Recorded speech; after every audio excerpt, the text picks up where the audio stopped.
Good morning. What up, Dan and Amy? And Amy, we just reported some breaking news last hour. Kellyanne Conway on Morning Joe this morning saying essentially there's not going to be a prosecution of Hillary Clinton. Right. It's over. I've got some more breaking news. This is a little bit even more disquieting. Are you ready for this? I guess so. Because I had no idea. Apparently. Something happened to David Gergen? No. I think David Gergen is still in good stead. You'll be happy to learn.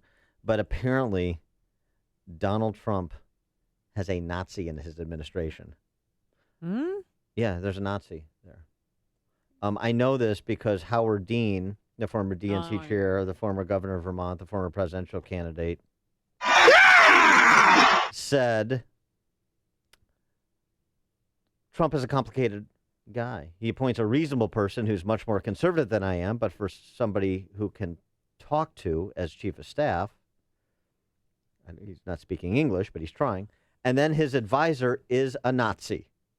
Oh, Steve Bannon. I mean, just is a Nazi. That's Howard Dean.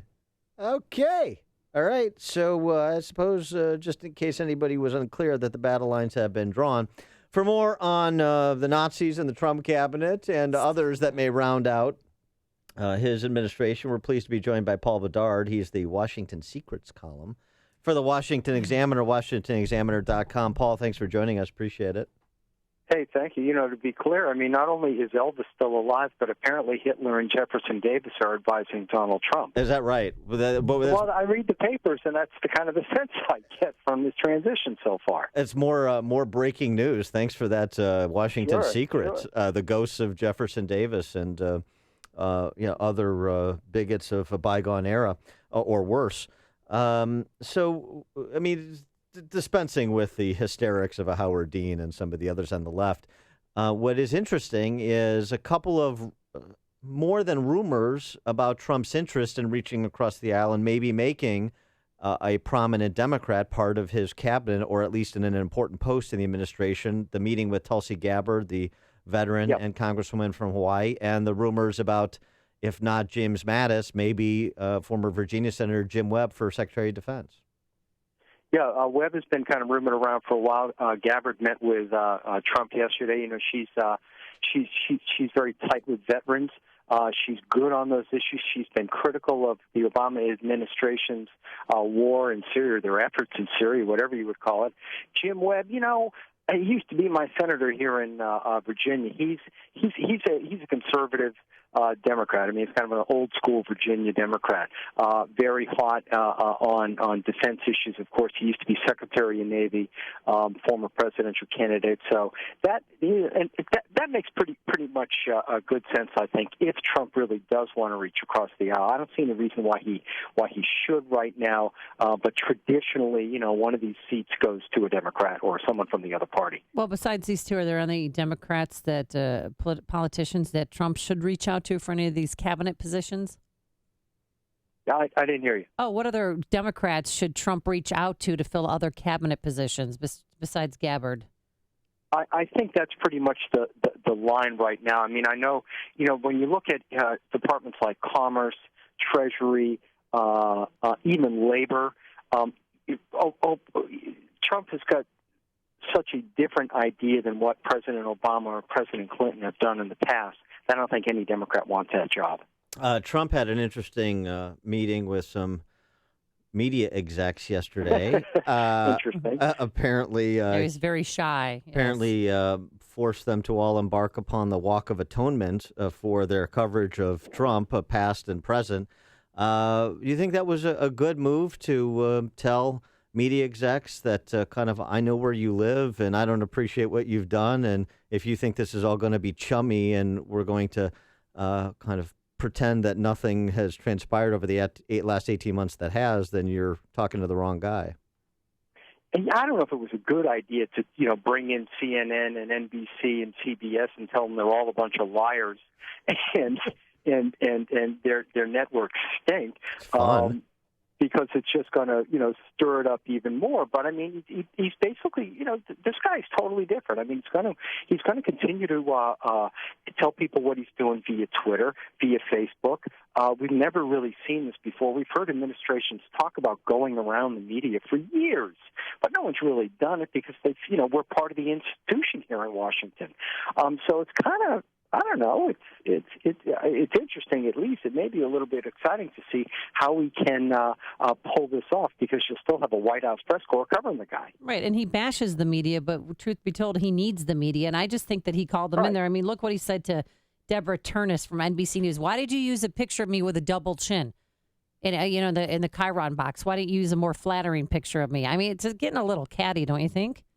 Well, we're getting a little bit catty, but, puts the media on notice, and maybe for some reporters or some networks and newspapers, like the New York Times said it wants to kind of change the way it covers politics, maybe it awakens them to some of the criticism of the right that they think they haven't been fairly treated. What's the latest handle on Secretary of State? Because this is, of course, the key foreign policy position that's much rumored about, and you hear obviously the meeting with Romney and Rudy Giuliani's name in the mix, and maybe Ambassador John Bolton. But what's your sense of where that's at? Well, and throw in a California congressman named Dana Rohrabacher. He's also been talked about. Nikki Haley, South Carolina governor. They're not there yet, from what I understand from the inside. Romney kind of has the inside track because he's a good schmoozer. He clearly wants to stay in the public eye, and it shows. It shows to some of Trump's critics maybe he is a bigger man. Oh, well, I would love Mitt Romney to be Secretary of State. I would have a whole new respect for Donald Trump if he chose him. You know what's interesting, too, is I'm watching the idea of Romney being in the Trump administration after his rather indulgent press conference to try and derail the Trump nomination and everything he said about Donald Trump, a lot of which was true, but nonetheless. And then the kind of establishmentarian beltway creatures like Matthew Dowd, who moved from being a Vichy Republican to being a no-labels guy. And he was just aghast at the notion that Romney would deign to be part of the Trump administration on this week's roundtable on Sunday. And boy, it would be the one delight, in addition to I think Mitt Romney would be competent, would do a good job, but the other delight would be for all of these preening media elites, even those that kind of lean sort of right, to have to endure the fact that one of their standard bearers is now folded into the Trump administration. Would be kind of fun. Where the heck were these people when Barack Obama picked Hillary Clinton to be his Secretary of State after all the things that Bill and Hillary said about the Obamas? And, we know that Michelle Obama harbored hatred for Hillary Clinton for the first 4 years because of some of the mean things she said. There's obviously, imagine this, a double standard when it comes to covering Republicans and Democrats. Shocking. Now, it's no surprise that Scott Brown wants to be he wants to be ahead of the VA. Have you seen somebody campaign as he did? I mean, he actually spoke with reporters about why he would be a good candidate for the job. Do you think that will hurt him with Donald Trump, or do you think Donald Trump will bless that?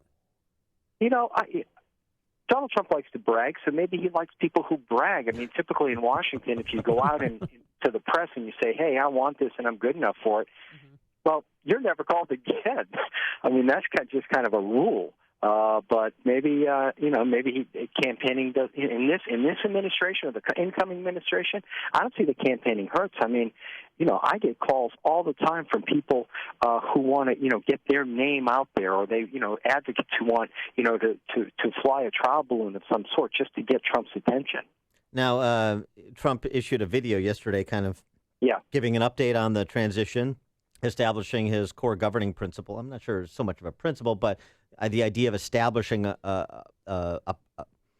making a statement of principle and bringing the American people along, I think, is a good idea. The idea that it's going to be America first. And then he went on to detail some executive action he's going to take in a number of policy areas straight away upon his inauguration. That more of the going around the press. Do you like that sort of messaging that he delivered yesterday?